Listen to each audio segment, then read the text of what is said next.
quick, okay? So first part is the motivation. So why we learn Python. So I might spend a longer time than you expected on this part, because typically I think to get a good motivation is really important. I will also introduce a little bit about the Python resources at the Research Computing Center. So what kind of Python resource we have. Now, after that will be the big part, the basics of Python. I will start to do some hands-on coding for this part. If you want, you can do coding, but you don't have to.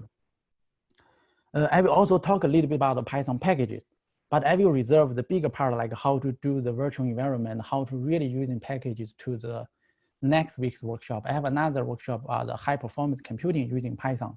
I will focus more on packages for the next week's talk, okay?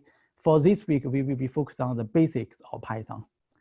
Also, I will give you some long shot, give you some idea like how to do app development using Python, and even maybe run the web server on the Amazon cloud in the end, see if we can do a little bit of cloud computing using Python.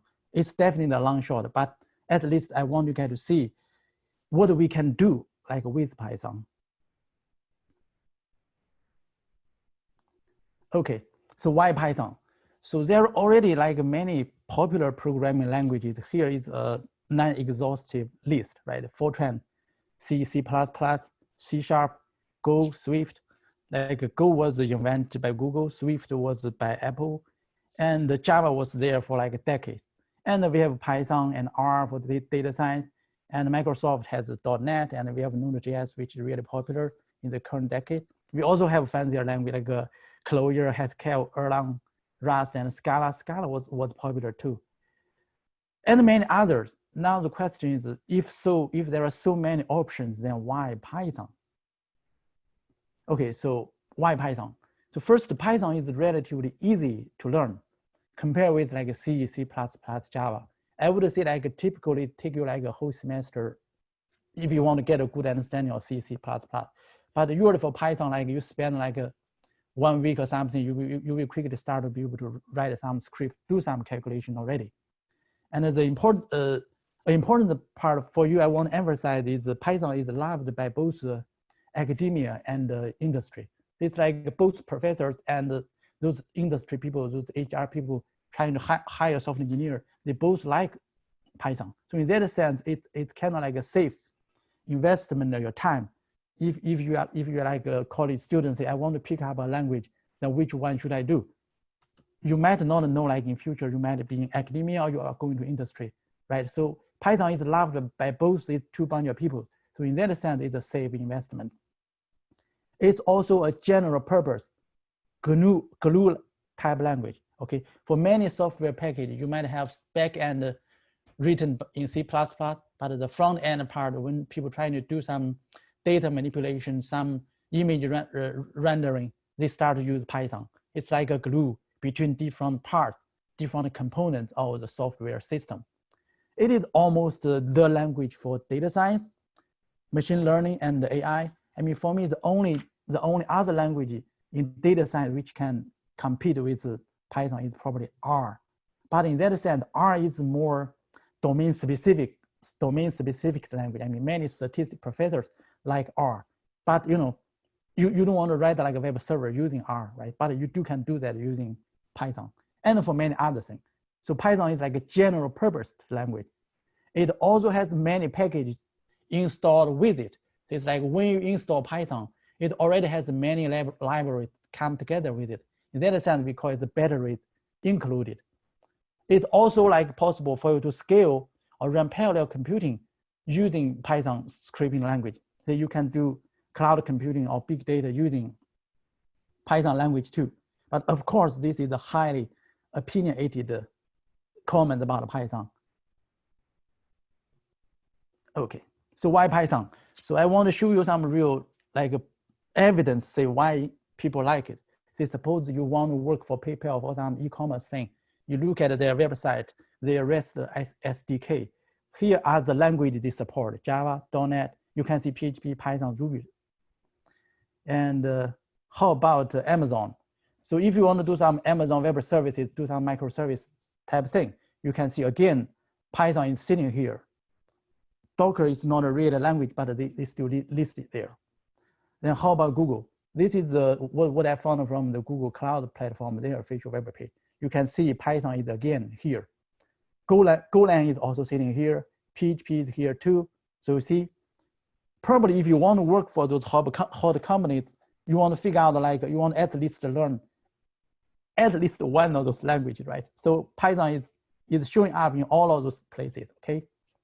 And here's the comparison of Python with some other things. For example, Python vs Ruby for the web development. Ruby has a thing called Rails, which was really influential for the previous decade of web app developing. But Python is catching up with the framework called Django. That's this little nice symbol on the left. For Python comparison with C or C++, I want to emphasize that they are not really like competing or enemy to each other, okay? Because the Python, the language itself, for the Linux operating system was written by C, like the C Python. For that's what most people are using on your computer. And also for the hot machine learning package, for example, TensorFlow, it has the front end written in Python and the back end by C++. Also the PyTorch library, the other one competing with TensorFlow, it also has its front end Python, back end, the Torch thing was written in C++. Okay, so of course I want to say like a Python code, it can be much slower than C and C or C++ in absolute speed. It can be like 100 times slower, but it doesn't hurt that much in the current era because we have supercomputer, right? We have the computer now is way powerful than what we have like 10 years ago. Yeah, I think I mentioned I compared Python with R language already for data science. Another one is the MATLAB, but I want to mention that, remember, MATLAB is a proprietary software. You do have to pay for the license to use MATLAB, but the Python and R do not have this constraint, okay? So for scripting, Python can be used as a scripting language too. Can be VS Bash or Perl. I mean, we do have like a system admin using a lot of Bash and Perl, but now the current generation of people doing site reliability engineering, I think more and more is using Python now, because usually if you write a Bash script, like longer than 100 lines, probably it's hard to read and hard to understand by other people. You yourself probably even forget what you are doing after like 1 or 2 months. The Python code is much cleaner in reading and easy to understand. Okay. Now, what is Python? So Python, first, it's a scripting language. You do not have to compile it. Okay, no compiler needed. You can write something and quickly start running. Compare with C, C++. If you are like a new user, you might spend like a whole day trying to install the compiler, then trying to how to compile it to get the first binary before you can run a single line of code. Python is also a dynamically typed language, which makes it easy to learn. For example, here I define variable a equals to 1, which is clearly an integer.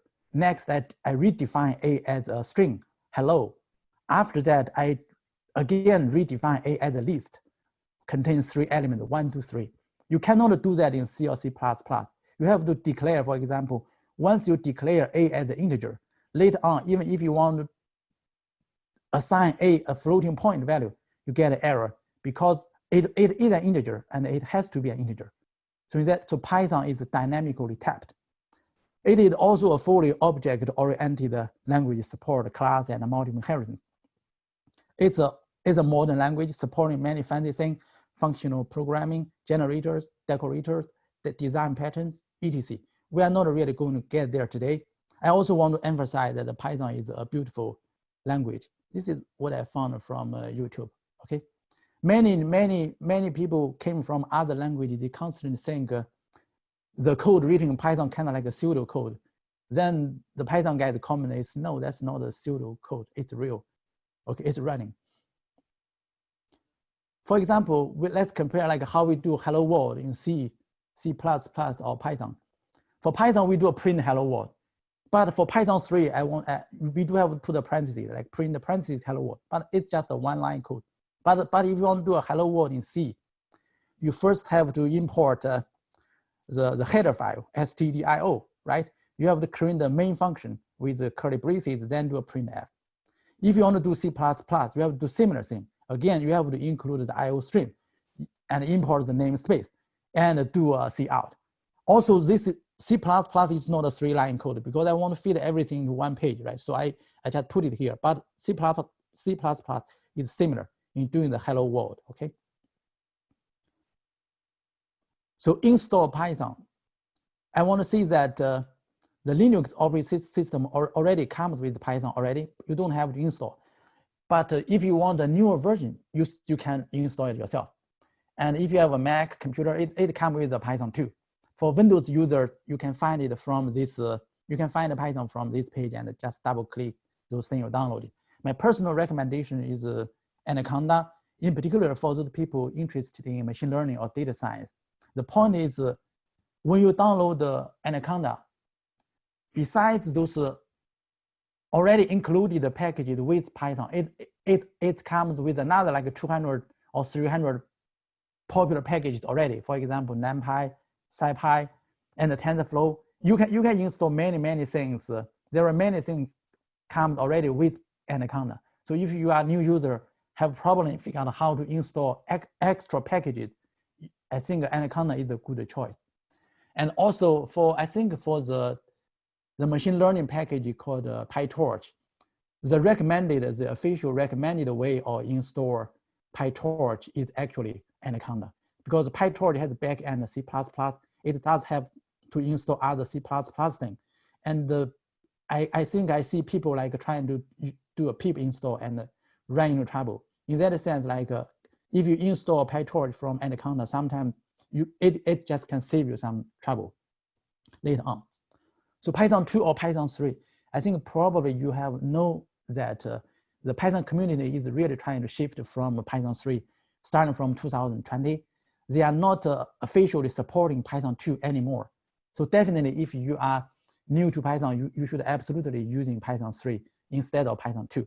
But you know, if you are a veteran in Python programming, there should be enough many legacy code written in Python 2. So maybe you still want to keep at least one version of Python 2 somewhere on your computer. For RCC, on our computer, we do have both Python 2 and Python 3 available. I think Python 2, we will probably keep it for another, maybe a couple of years at least. So for Python 2, I would definitely starting from at least 2.7. 2.6 is too old already. And for Python 3, I would start from at least 3.6. 3.4 for me is too old, okay?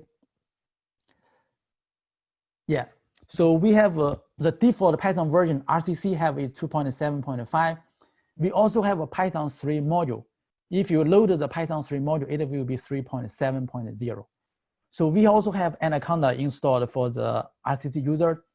We have 2.7.15 and 3.8.3. I think 3.8 was the latest one built by Anaconda, like this July. It should be new, recent enough for you to do your research.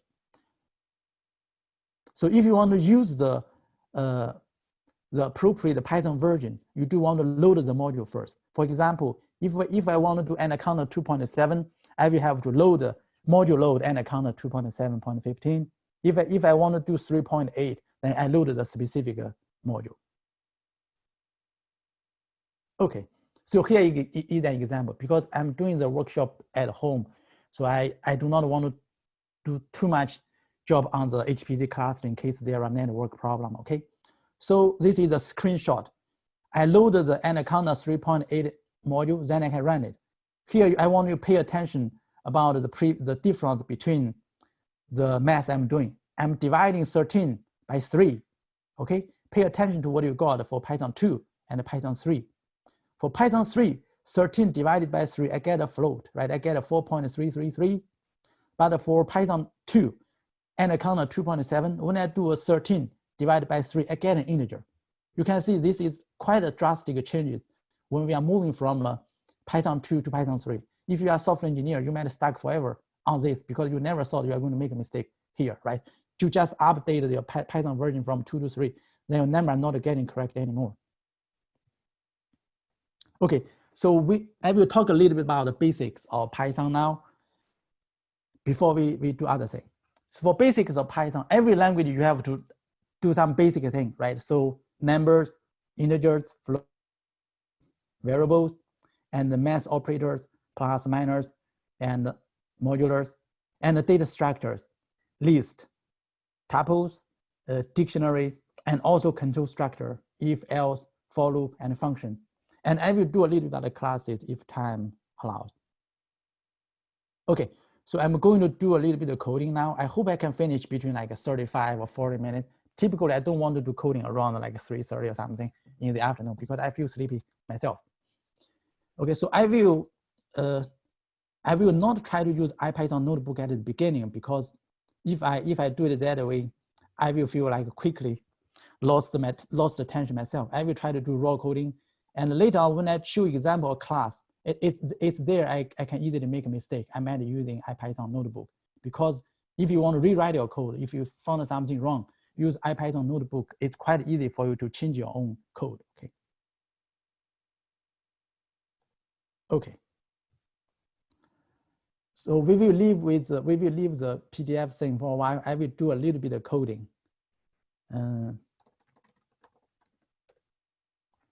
So I have an Anaconda Python installed on my own computer. So you can see it's a Python 3, okay? 3.7, okay?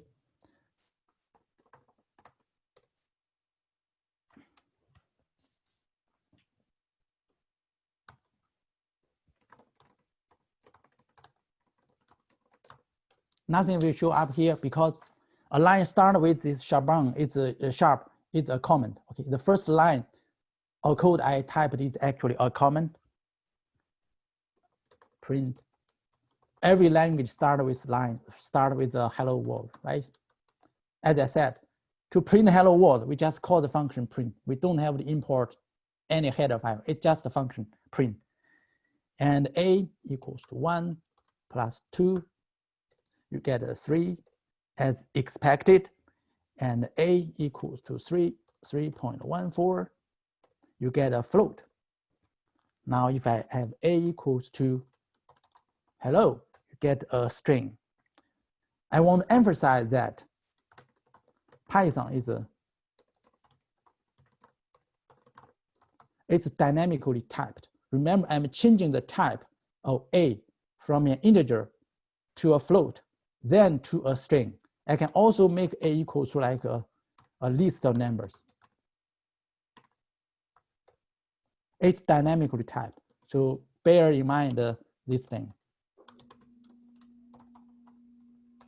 I make a list of 2 things. The first one is a number, the second one is a string. You cannot do that in C or C++, okay? So that's first lesson, okay? Python is dynamically typed. Next, some simple math. 1 plus 1, 1 minus 1.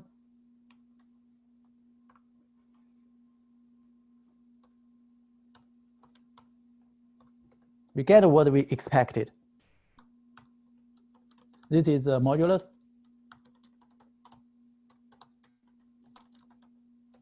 Okay, 13 modulus 13, modulus 3, we get 1. This false.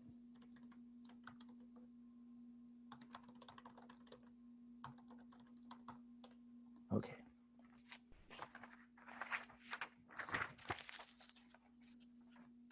Okay.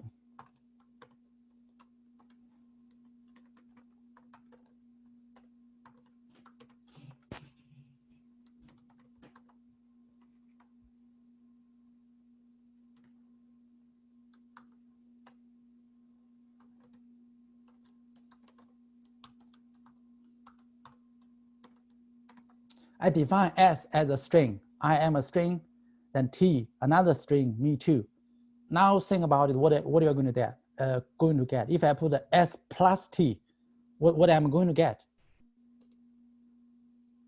Okay, so this is called a string.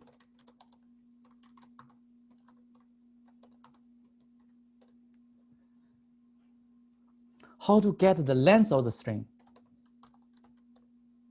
Just call the function length. This length can be used to do other things too. if you program in C++, it's kind of like you are doing the generic programming or function or templates type thing. But Python, you don't even have to know there are this kind of stuff, okay? So how to slice a string? For example, how do I get the first characters of the string S? Remember, S is I am a string. I want to get the first 5 characters of this string. So I do a S up to the first. I do a square bracket and a colon. You don't have to specify 0 here. You just specify colon 5. But a tricky part is it's left closed but right open. Okay. If I do S 1 to 5.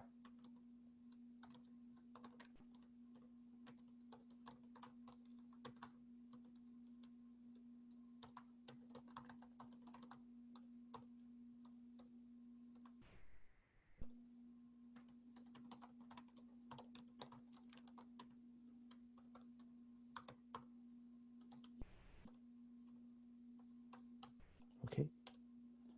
If I do S from 1 to 5, it includes the first character, but it does not include the last one. This is a very tricky one for new Python learner. You want to figure out it's like a mathematical interval. It's left closed, but right open. Now, how do I know if another string is a substring of S? Say, am I a substring of S?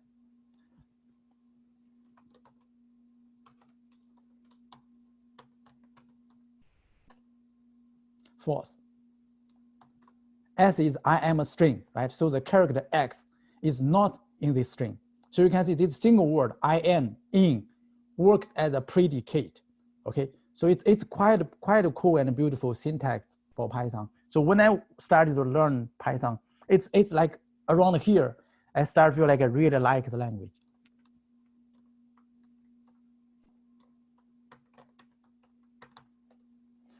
I am a string, so am, this substring, it is part of the string. Okay. String formatting. I was confused by this a while for myself too, but later I started to like it. See, somebody.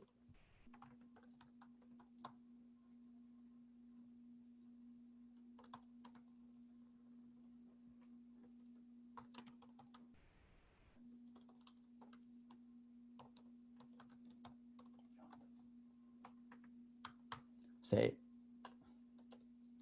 I want to write a sentence like John Doe is 25 years old, but maybe I do not know what's his name, what's its age first. So I write a template like this.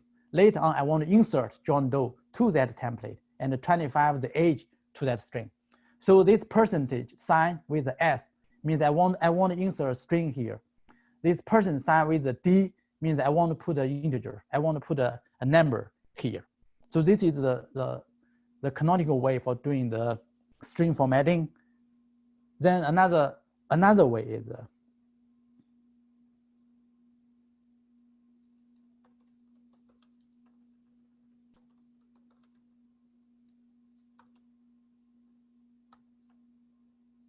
this time I'm going to switch the orders of the template. The point is sometimes you may have the template string too long with too many variables you want to put in.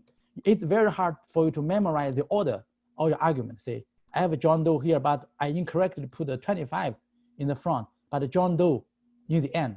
I can do it this way.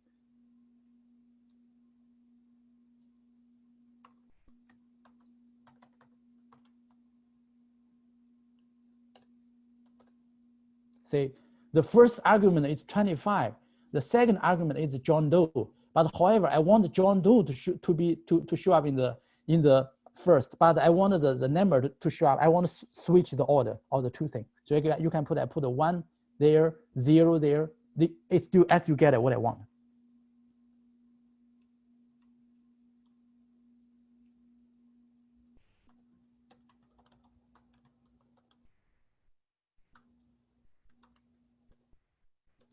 I can use the variable John Doe twice because I have a curly braces one here and a curly braces one here again.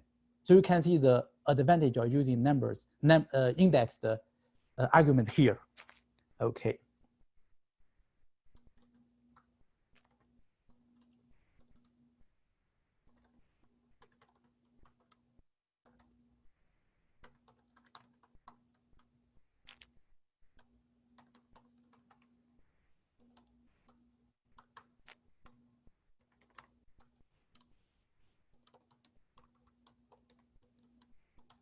This time I totally abandon the number index because suppose I have many arguments, I don't even want to bother memorize 0, 1, 2, 3, 4, right? So I just directly define my variable, say age equal to 25, name equals to John Doe. Then later on in my template string, I can use this curly braces name and the curly braces age to reference my variable as many times as I want. So you can use the same name, same age variable as many times as you desire. So you can see the string formatting in Python is actually quite flexible. Okay, I didn't talk about a variable yet, but suppose now I define age equals to 25.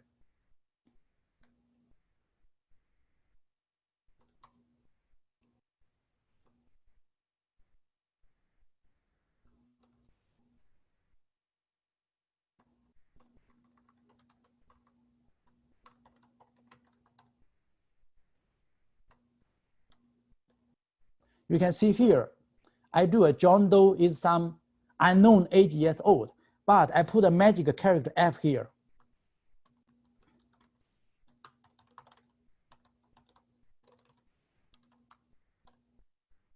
I put a F here. Then that means for this template, I'm going to refer to a variable I previously defined called age. Remember, F age equal to 25. Now here, I even drop that dot format parentheses thing. I just put F with this double quote, and John Doe is a curly braces 8 years old. You can even do a calculation. See if I can get it correct.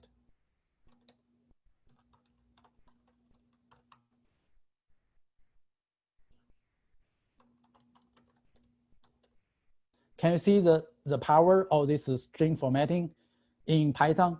So I can even do some math calculation, sine, cosine, whatever. You can include an expression here by appending your template with the letter F. Okay, I think I talked enough, Manny. Let's give another quick example.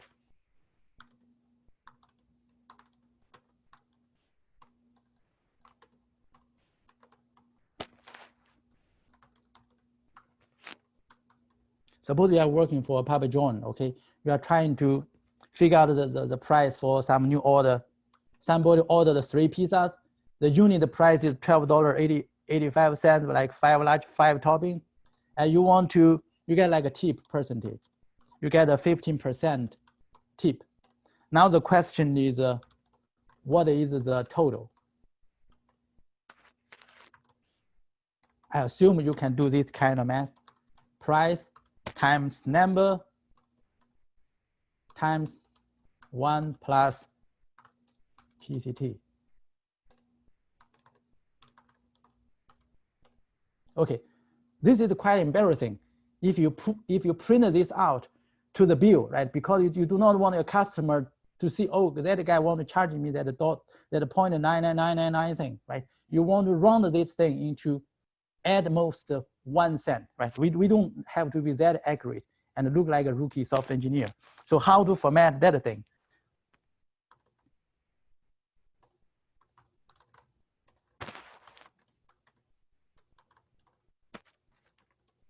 Total amount.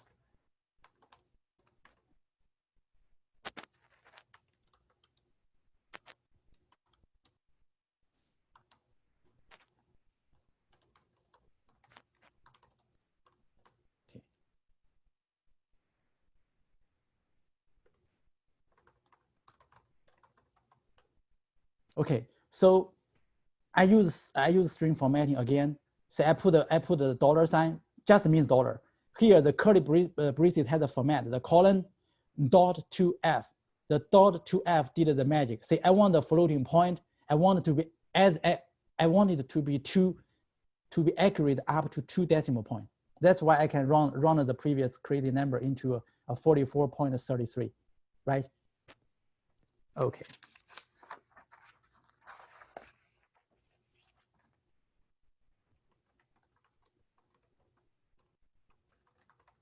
Relational operator. You basically have to go through this for whatever language you are trying to pick up.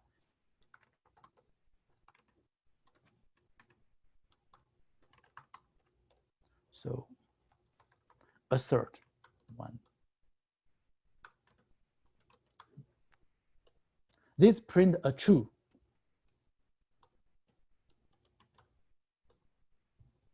And I use the word assert. I want to see what's the difference. It did not print anything. If I do assert, okay, you get a assertion error. That means your program will crash up to this point. So why we want the word assert? Because this is the way for you to debugging or testing your software. If you just do a 1.2, it print a false, and your program might still keep running, move on. But if you are trying to test your software, you want to learn to use the word assert. This is the important keyword for people interested in software testing, because you want your program to fail early or quick enough in case something bad happens. This means your program will crash on this line. Then you can start to debug it.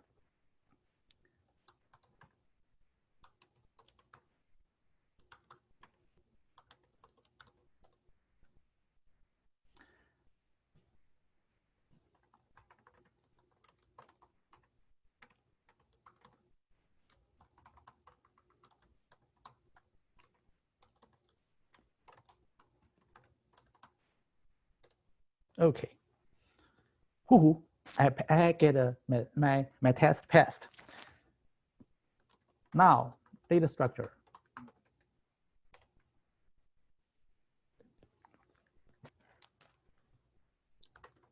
List.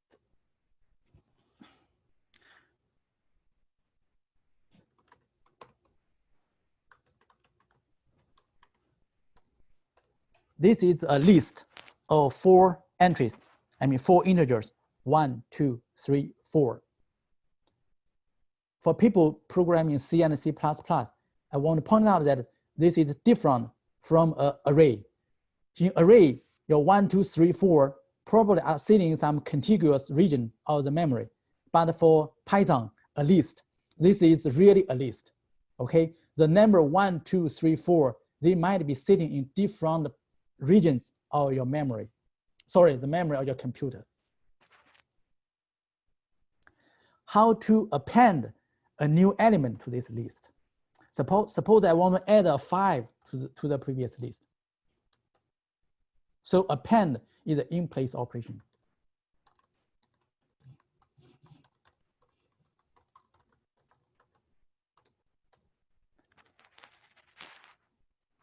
Suppose I want to insert a number 2.5 into the list.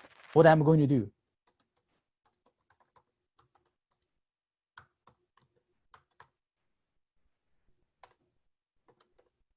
You see, the index 2, remember, in Python, the indexing of array or whatever thing starting from 0 instead of 1. So when I say I want to insert the floating point number 2.5 at the position 2, it actually should be inserted into as the third element instead of the second element. Okay, so these are really kind of the tricky thing for new users. Index start from 0, and the array slicing does not include the end of the last index. Okay, just keep this in mind when you type coding yourself. Once you get used to it, you will actually love it. Eventually, you will know it's mathematician's choice. It's really the choice.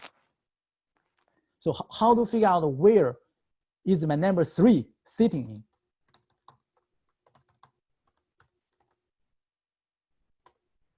in? You can see The number 3 is actually the 4th element of the list now, right? But when I want to get this index, it actually output 3 because the index starts from 0 instead of 1. So I hope I have emphasized this thing enough many times. Then you can really punch that thing into your memory. So how to slice a list? Suppose I want to get the last. Suppose I want to get the last 3 numbers. Say my L has this 5 or 6 entries. I want to get the last 3 elements of my list, but I don't even know its length. So I can do it this way using negative index. This way I get the last 3 entries, the last 3 elements of my list. However, if I do it this way, you think since I want the last 3 elements, let's do a -3, -2, then -1. Let's see what I get. You actually missed the last element. Remember, as I said, it's always left closed, right open, like an interval, half open interval in mathematics, okay? You do a -3 colon, nothing, you get it to the end. If you put a -1, actually, you give up the last one. So keep that thing in mind. Tuple. Tuple.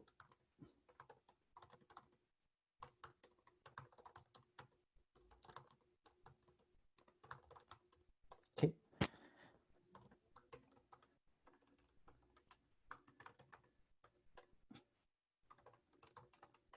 So I have a tuple with 3 elements, but can I now append an element to it like I did to a list? Remember, I was appending a new number to a list, but can I append it?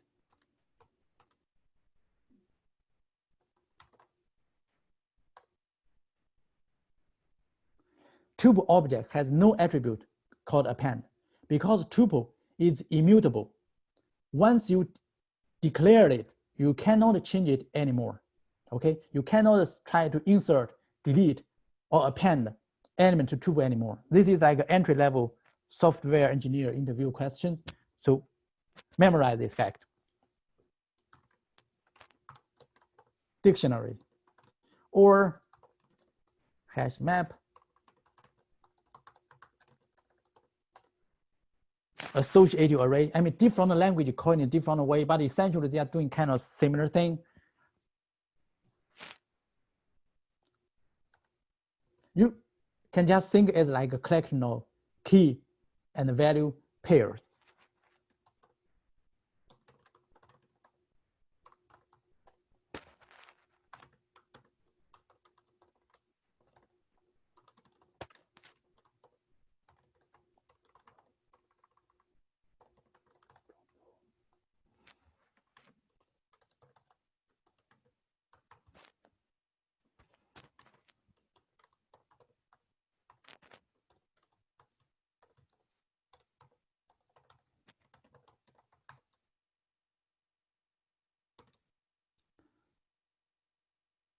Okay, this is like the Python programming, like the paradigm. When you have a column with a key, then value, always put a space here.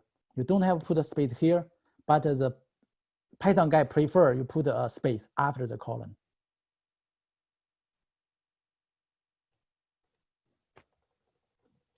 Okay, so this is a dictionary. My dictionary has 3 keys. That's name, age, and the job. The values are John Doe, which is a string, age 25, the job software engineer. You can see the values can all different type. It does not have to be the same type. Say they have to be all string. They don't have to. Okay. So how to get the name from this dictionary? We can use the slicing or the index operator like this. Suppose I want to access the name. You get John Doe. If I want to get his age,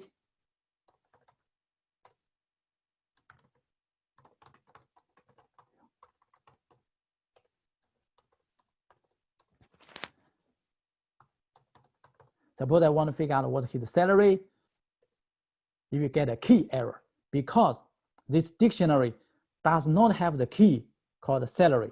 So you will get a key error here.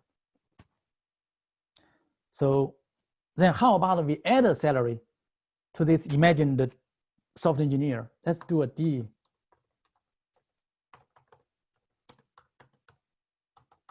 Okay, it just works, okay? You can see the dictionary has 4 keys: name, age, job, salary, okay? Now suppose I want to remove the salary again. Oh. Sorry, I'm not typing well today. Do DL, delete.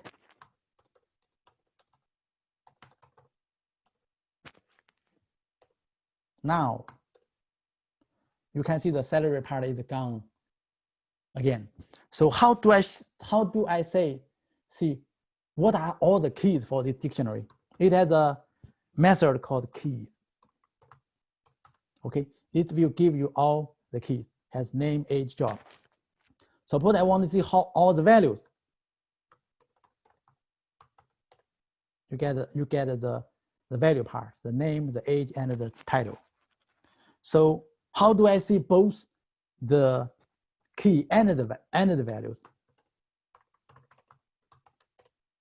Okay, it will kind of like convert the dictionary into a list or tuple. You can see the thing here. I mean, so you can, from outside it's a square bracket, so it's a list. This list contains 3 elements. Each element is a tuple with 2 elements. But clearly they have another thing called a dict atom. I don't know what that thing is, but it's a wrapping around this list of tuples.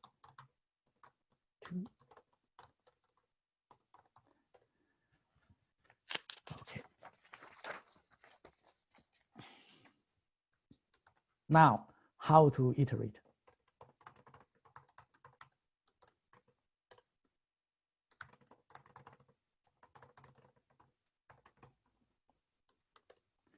So how to iterate? If you have more than one thing, how to iterate through them? So how to write a for loop? Whatever programming language, most of the software, 90% of the time must be sitting in some for loop. You are doing some iteration, doing something over and over again. So how to write a for loop? Suppose I have a list. I can just iterate this way. Okay, I iterate through a list with 4 elements. I can also iterate through a tuple.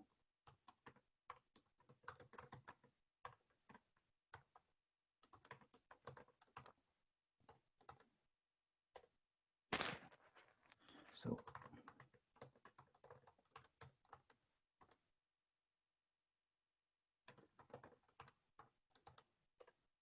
okay, so basically we are not doing, we are saying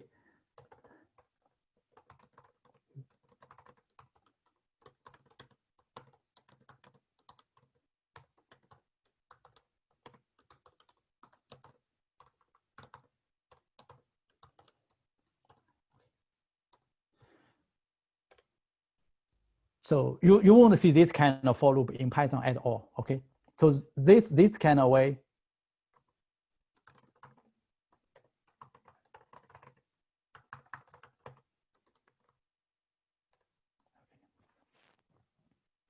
sometimes you do want to see the index. Say f t equals to a, b, c.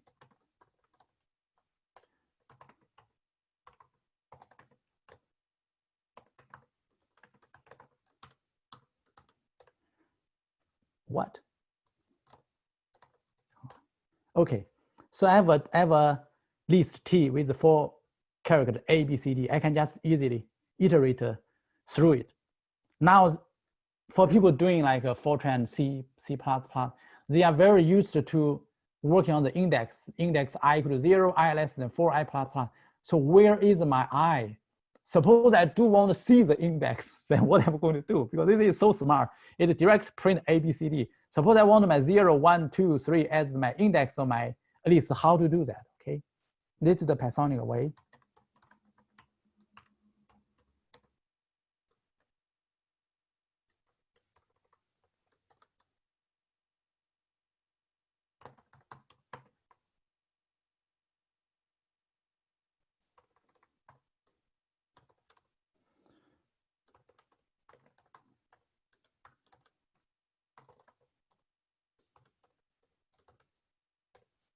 Okay, so I use the function called enumerate. I want to enumerate through the list called T. This time it gave me two things. For every iteration, it tells me the index and the content, which is the character. So again, you can see I'm using the string formatting here.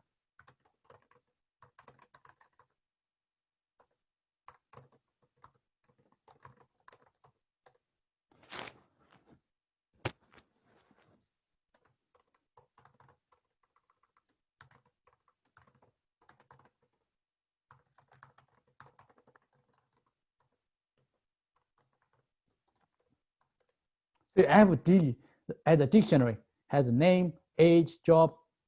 They don't have integer indices like 0, 1, 2, 3, 4. How do I print the content of this thing in a nicer way? Say how to iterate through a dictionary.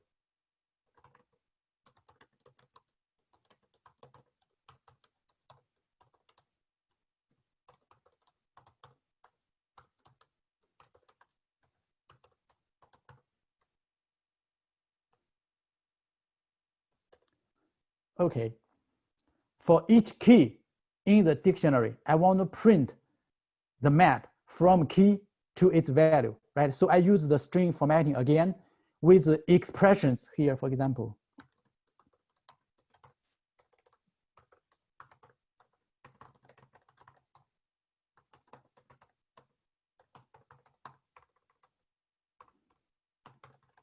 Sorry, I'm really not typing. Okay. Okay.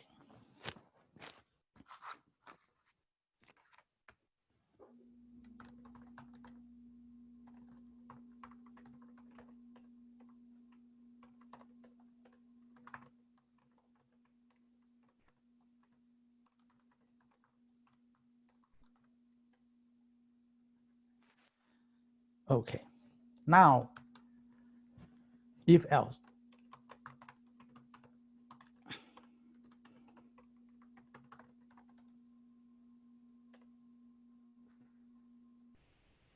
I will show you one example because I think this is pretty self-evident. Okay.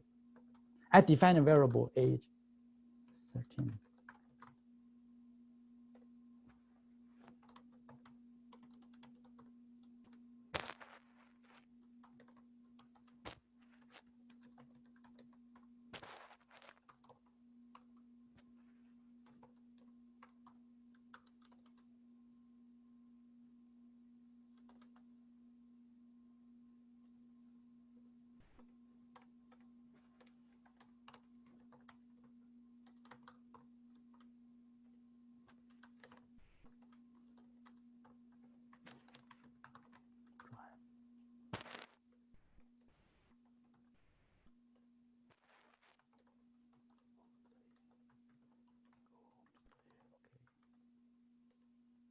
What are we going to get? So I define the age is 17. Now I read some control logic. If your age is bigger than 18, you can drink alcohol. If not, but you are bigger than 16, you are older than 16 years old, then you can drive. Then else, I can go home study. So what are you going to get? I hope this example explains itself.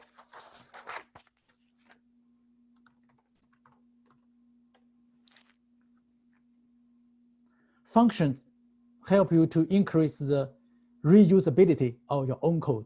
If you are going to do something over and over again, you don't want to write a line, right? You want to wrap your thing into a code block, then you can reuse that thing later on.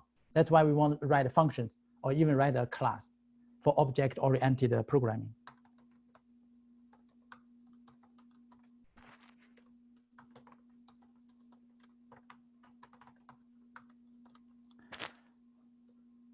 Okay, I define a function, say print hello world, but now why I did not see the hello world? We have learned the hello world for Python is just print hello world. Now the question is why the hello world was not printed? Because we defined the function, but we didn't call the function yet. You have to call the function before the function run it. This printed hello world because we are calling it. Remember, you define the function, but you have to use it, okay?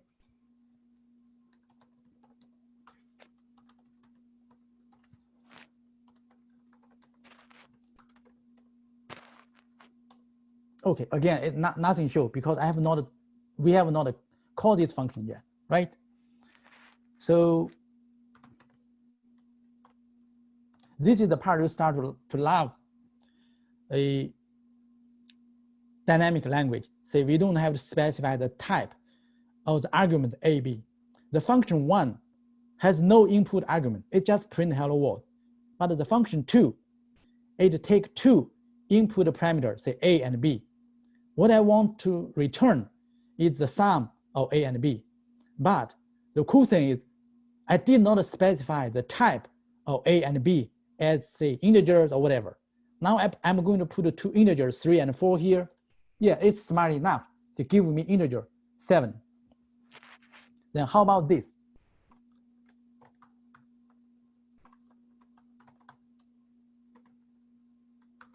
So I define function 2 as A plus B.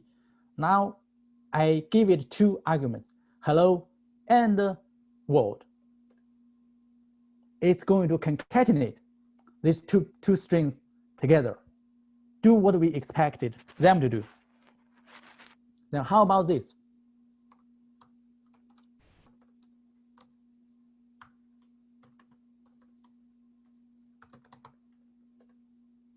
It's also smart enough to concatenate these 2 lists for us to give us a longer list. Okay.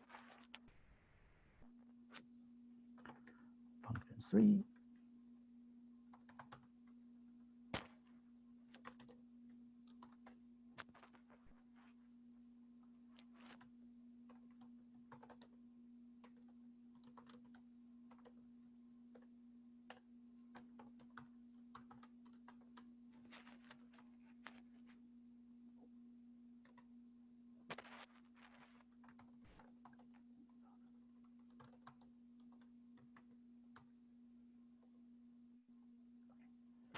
It's really smart, but don't overuse it, because if the A times B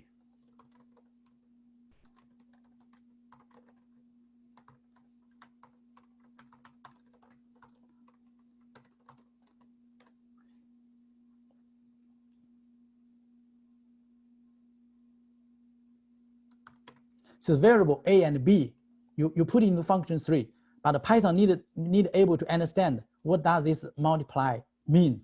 If you do crazy thing, eventually your program will crash. At that time, you will start to miss the typed language, because when you have a compiler, you specify the type. If you are doing incorrect thing, it will warn you early enough. But Python, if you keep running until the first line has error, then it will crash. Okay.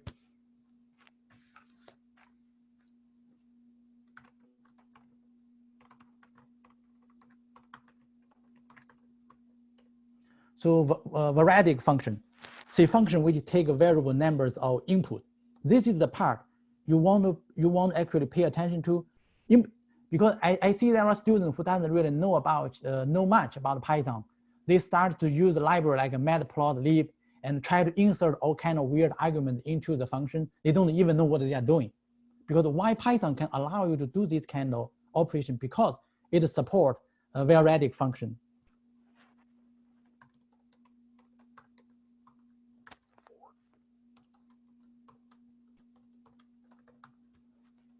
Note this asterisk, okay?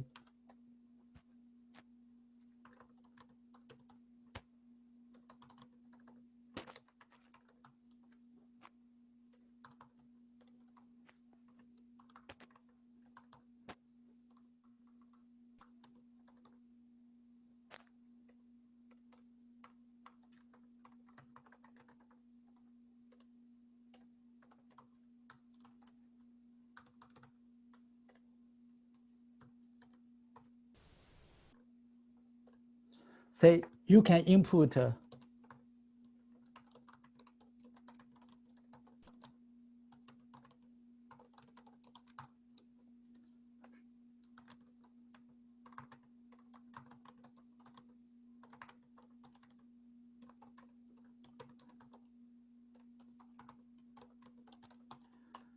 Me myself like was using matplotlib to draw pictures when I was a graduate student, but I never really figured out why the function can take argument in like a weird way until I laid on like understand this variadic argument way to define the function.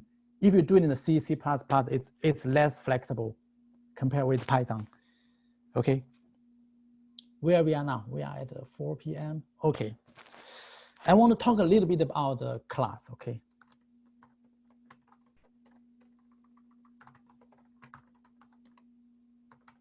So, but I'm not going to do this 100 typing code anymore because I want to speed up a little bit. And when I define class, there is a huge chance I make a mistake.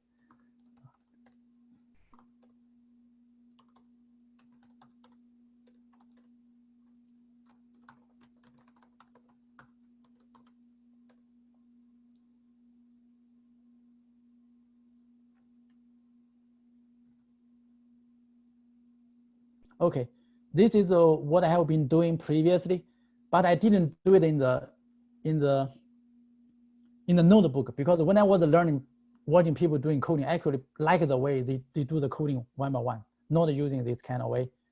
It keeps me myself awake. You will see all this in the PDF slide. I just don't want to, for the class part, I don't want to do too much coding because if I have a typo, then I have to retyping the whole thing. That's why I want to use IPython notebook and save my own time. So here, I want to define a thing called a class. I want to define a class called a person. This person has a constructor, okay? There is a method called a tender init. We have 2 underscore here and 2 underscore here. We call it a tender init, okay? Well, it has a weird first argument called a self, which is actually imagine a reference to the instance of the class to be created.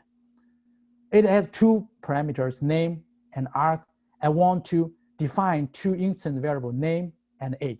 See, a person has a name and an age. It can also grow. Since they are getting older and older. So I define a method called grow, make its age increase by 1. Then how do I represent a person? Say if I have a number 35, when I print it, I know I'm going to get a 35.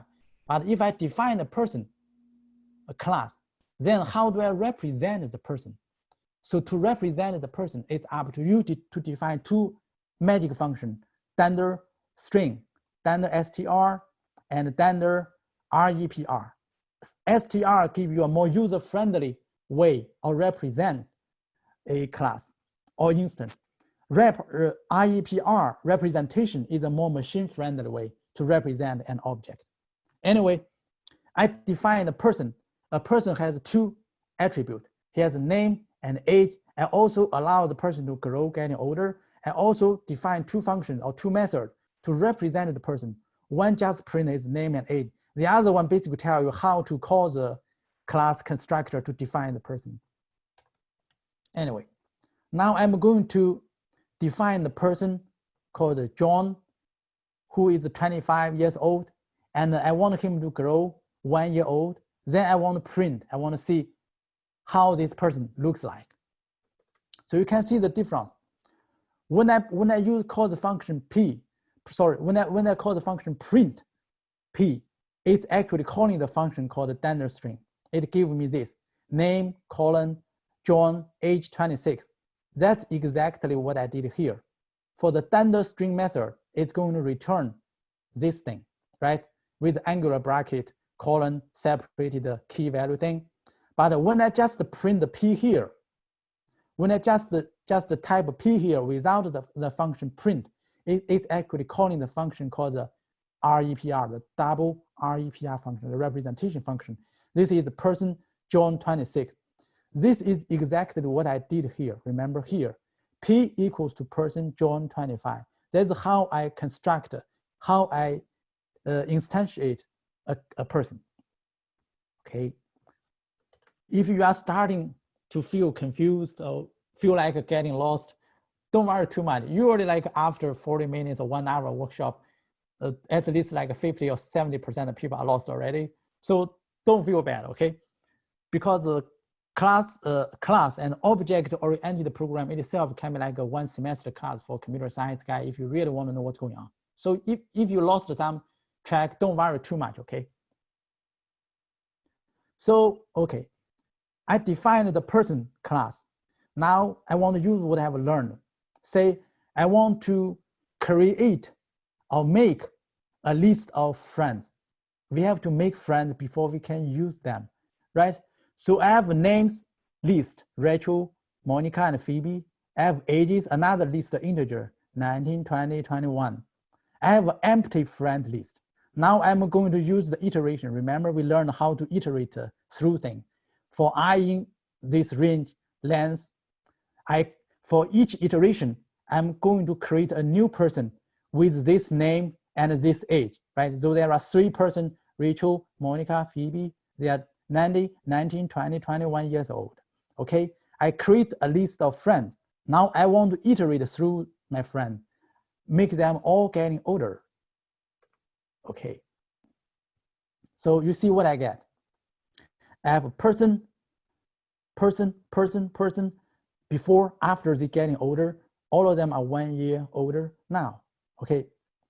Suppose I want to write an email to all my friends, right? But I do not want to write 3 separate emails. I want to use the thing called string templating, which I think I give you several examples. So I create a template for my email. So I want to pay attention to this triple quote thing. This triple quote thing allows you to keep the style of what you are really written. Because when you are writing multiple line string, sometimes you got to mess up. If you use this triple quote for a string, you can write really like what you are going to get. So I create a template, but this template has one variable called its name. It also has another variable called time. Say I want to, for different friend, I want to meet them at a different time, right? So I have 2 variables. That's the name and the time. That's my letter, my sample letter. Now I'm going to iterate through my friend. For each of them, I'm going to create a template letter. This template needed to insert 2 arguments. That's my friend's name. That's also the time I'm going to meet them. So then I want to print out the email, see what I get. Okay, so I get like 3 emails. Say, Rachel, can we meet at 5 p.m. on February 2014? Monica, can we meet at 6 p.m.? And Phoebe, can we meet at 7? Okay, so you can see like we are putting use of what we have learned. We know how to use a string template, right? That's also like how those spam email are created, right? You are writing a spam to like 1,000 customer, whatever, you just know their name, but you do not want to write 1,000 emails separately, right? So you want to create a smart template and input the variables, the data into the template, right? Okay, this is the IPython part, okay? The thing is called, anyway.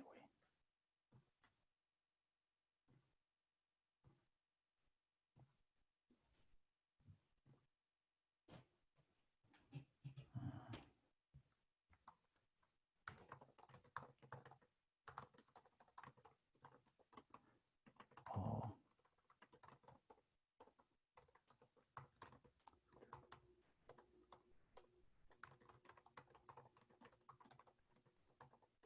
So if you installed Anaconda Python, so this IPython thing, or this IPython notebook thing, it comes already, it's bundled with Anaconda. So you don't have to worry about how to install those packages yourself. That's why I recommend for new users, in particular, people interested in data science or machine learning, you want to start with Anaconda Python, then it saves you a lot of trouble. Okay, so we still have some time. I want to show you a little bit about how to do web app or even cloud computing using Python. This is like a long short. You don't have to understand the detail, but I want you to get a feeling, get an impression what the Python can really do for you. See, local server. Say, I have one very simple file, app, my application, only like a 10 line. I'm using the library called the Flask, okay? This is like a 10 line of code. I import the class called Flask, I instantiate. Then I create an index page. So when people access the home page on my website, I want to return this paragraph. Remember I showed you the string template in the previous tutorial. So I use triple quote thing. This is my Flask app running on my own computer. It is I'm building a web app using only 10 lines of Python code, okay? So what I do is I have an install.sh. I'm going to remove the thing, create a virtual environment, and run it.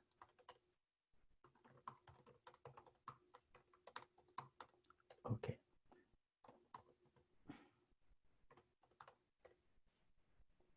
Don't worry too much about this virtual environment thing, because I have another workshop next week. I will talk about the virtual environment. Right now, I just want to see what will happen.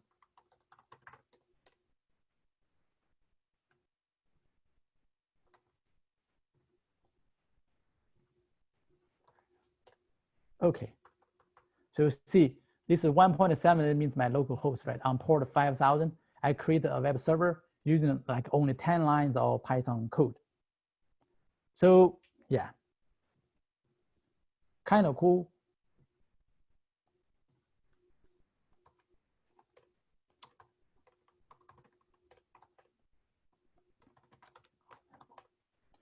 So I have a similar, very similar thing, kind of essentially the same thing, except this one will print like I'm running on the Amazon cloud. So I read like a 10 lines of Python code, created a web server running on my own computer. Now I want to run the same thing on the AWS, the Amazon web server, okay. The question is, how does Amazon web server know what the Python package I need to use, right? You are running some Python code, but how does AWS know what the package is to install for you? So I have a text file called requirements.txt.t. This basically tells what's the package I want to install. Okay.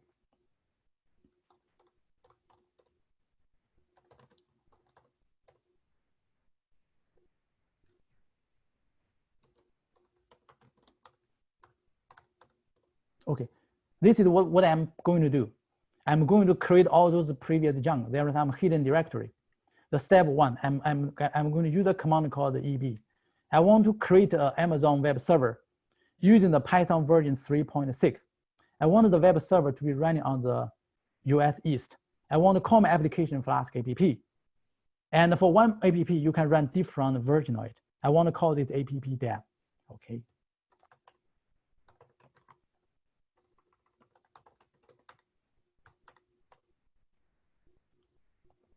I might crash, but it doesn't matter. If I fail, just ignore this last example. It's not that essential to today's workshop. This is going to take a while, okay? So let's get back to what we were. You can see, like, if you want to get a copy of this slide, I can send you the PDF version later on. Then you can see you can redo the coding yourself to feel better. It's good to get your own hand dirty, okay, to really do the coding. Okay, this is what I did. Okay, this is the page I want to show you. Say, suppose I want to run something from my own computer. I want to send some software from my own computer to the Amazon web server. How do Amazon know who I am, right? You need to create an account, a developer account, not the Amazon.com shopping account. My wife has several of them, which I don't like, okay? This is the account for you to write software to create a new feature, not for your account to shopping, okay? You create a developer account on AWS, then you get some access key pair from the website. It's like some secrets tell Amazon who you are.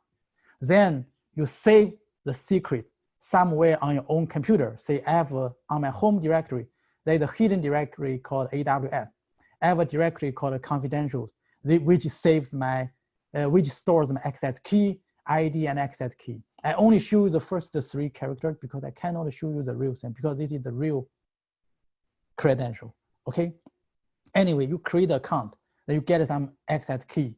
Then when you send something to Amazon, they know who you are and they know how much to charge you, depending on what you are doing, right?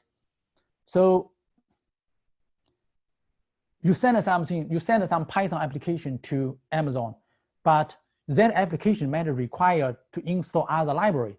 Then you tell Amazon what libraries you need by specifying like a simple file like requirement.txt, which specifies the name and the version of the library you need. For example, I need a Click, Flask, Exchanger, Jinja2, Workzig, whatever. Then the Amazon web server was smart enough to install all those packages for you and run the application for you. They know which Python file to run because by default, I call my function application.py. It's like the main function for your C code. Python, the software cloud platform will know I will start from the application.py. I will start from there. It's like for C code, it will try to find a function called main, right? Start from there. I might well crash because I didn't run it for a while. Okay, let's see. Application available at this place. Okay, this looks like a real, this is a real domain, okay? Say.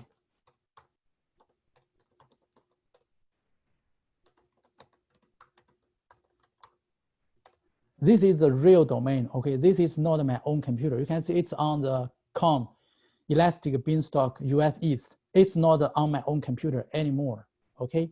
So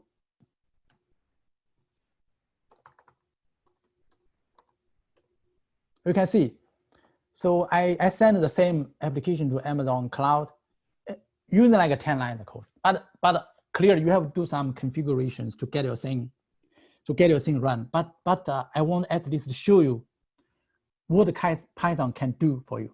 You can use Python to do your daily routine job, say clean your file system, find those garbage files in your home disk and remove them. You can also use that to do your data science, to do machine learning, to do deep learning, artificial intelligence. Okay, you can also do a web app development using Python. Okay, so if you feel lost at the end, don't worry too much because it is a long shot. I want you to see what Python can do. That's about what I have for today. One thing I missed is Python is an indented language, okay?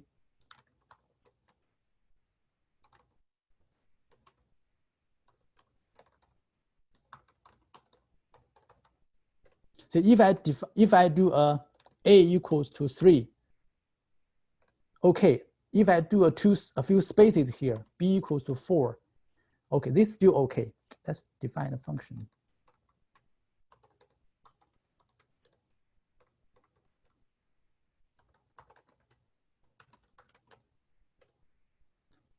You will see you get an indentation error.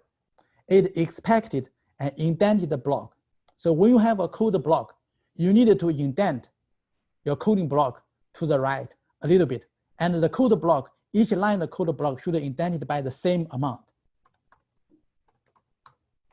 Yeah, this is the one thing I suddenly realized I never mentioned for this talk. A equal to 3. If I do a b equals to 4, you see this is unexpected indent. This should be indented at the same level.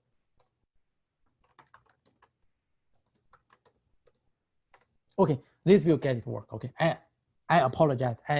When I was introducing functions, I think it was a good place to mention the indentation thing, but I forgot it. Also, I want to mention tab key spaces. Okay, for some computers, one tab key is like 4 spaces.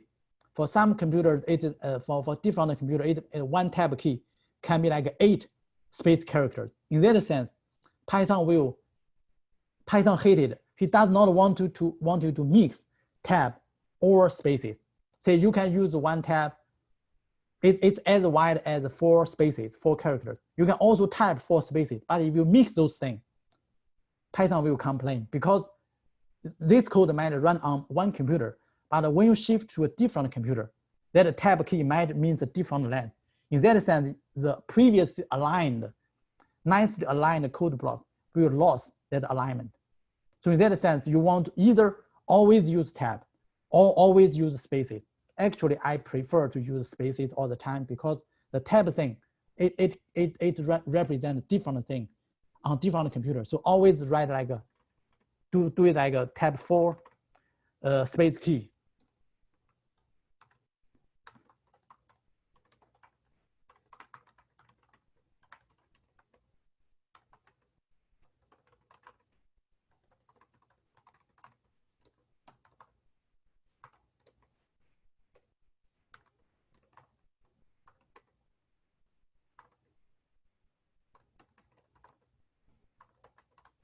Okay, this is a Python coding paradigm. Okay, try always use like a 4 space character when you need to add another level or indentation. Do not use 2 or 8. Don't even think about the tab key because this really mess up thing. I think that's all I have for today. Because I'm sitting here, so I seem like I can type faster. Typically, I don't have enough time to do what I want. But because I don't have to stand there and walk around, so I can concentrate more on coding. Okay. That's all I have for today. Okay. All right. Thank you very much, Ben. Okay. If anyone has any questions before we wrap up, you can go ahead and put them in the chat.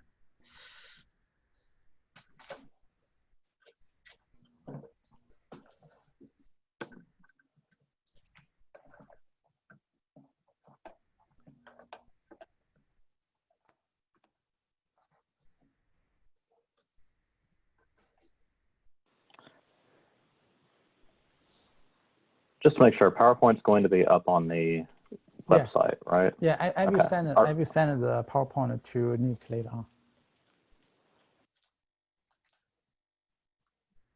All right, awesome.